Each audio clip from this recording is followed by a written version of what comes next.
What are you doing standing there? You don't have no right to drive into people with that truck. Moving from the parks to the ports, Occupy Portland demonstrators shut down 2 of Portland's terminals in what's billed as action against Wall Street on the waterfront. And dangerous weapons were found inside the SUV of 2 self-proclaimed protesters arrested before the action started. We have team coverage for you. KOIN Local 6 reporter Carla Castano is standing by at Terminal 5, which was shut down by protesters. But we begin with KOIN Local 6 reporter Eric Taylor.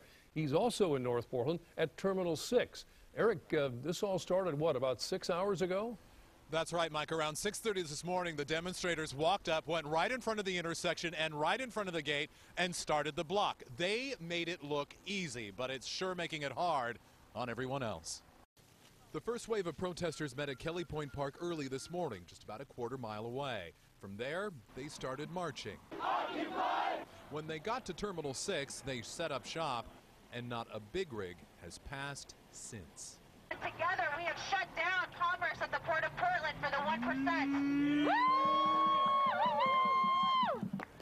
The purpose of the blockage, to show support for port workers and to stick it to Wall Street companies that rely on the shipments that come and go from this port every day. And the world's starting to open their eyes and figure it out that we aren't out here just freeze to be crazy.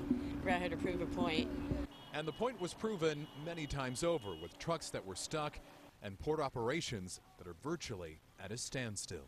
This is my first time doing anything like this, but I got to a certain point where it's kind of enough is enough, and just felt like I had to take this opportunity.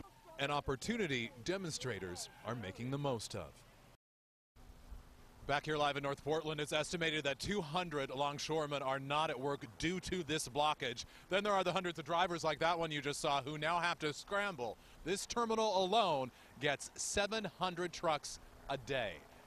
Reporting for you live from North Portland, Eric Taylor, KOIN Local 6. Thank you, Eric. This work stoppage means no pay for some longshore workers today. Thousands can't work because of the Occupy Ports protest. KOIN Local 6 reporter Carla Castano continues our team coverage from the Port of Portland's Terminal Number 5. Carla, it's shut down too.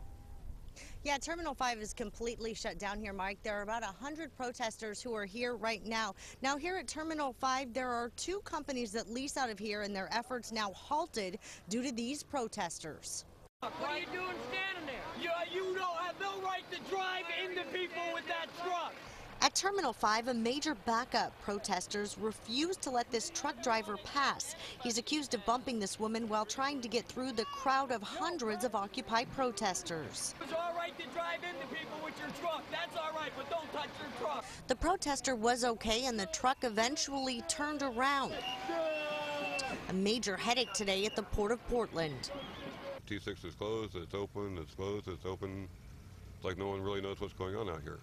Blinkers on, trucks sat lined up outside Terminal 6 while the gate was closed for hours. This causes another confrontation between protesters and truckers.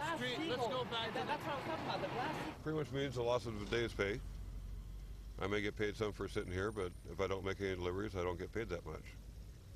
Is that frustrating, or what's Yeah, it? yes, it really is. Ain't no power like the power of the people, because the power of the people don't solve. And truck drivers, just a portion of those impacted. The longshoremen don't directly support the protest, but support the Occupy movement overall. Still, they'd like to be working today. We don't believe this action today is the most effective way to channel the energy of the Occupy movement, but we understand the pushback and the attack on American workers. And as you can see back here live, Portland police are standing by live. They are out here right now monitoring the situation. At this point, we haven't seen anyone getting arrested except for those 2 arrests that happened early this morning at about 2 o'clock. Now, meanwhile, there's at least 1 ship that's already delayed because of the protest, and no word on when exactly that will end. Reporting for you live in North Portland, Carla Castano, KOIN Local 6. Carla, thanks. Police arrested 3 people this morning who claim they're part of the Occupy protest. Officers say Levi Feldkamp was driving a stolen truck that was involved in an accident on Marine Drive around 6 a.m. No one was hurt in that rear-end collision. And just after 2 a.m., police arrested Jason Barnes and Stephen Litticoat. They told officers they were an advance team for Occupy Portland on their way to the protest. Officers seized a loaded gun, that would be a .40 caliber Glock, ammunition clips, walkie-talkies, gas masks, and a samurai-style sword. A spokesman for Occupy Portland says the two aren't part of her group. In Long Beach, California, management sent some longshore workers home, I should say Longview, Washington, they did that, explaining they were concerned for their health and safety. About 400 demonstrators marched to the port of Long Beach this morning, but LAPD motorcycle cops blocked the street. They began pushing back protesters, warning them to clear the street or face arrest. The goods coming in here are basically draining American labor. They're gutting Ohio, Pennsylvania, Detroit. All these places need jobs, too. At the Port of Oakland, several hundred protesters are blocking a gate. A long line of big rigs sits outside the entrance. Demonstrators plan to remain at that port the rest of the day. Police in riot gear are stationed nearby.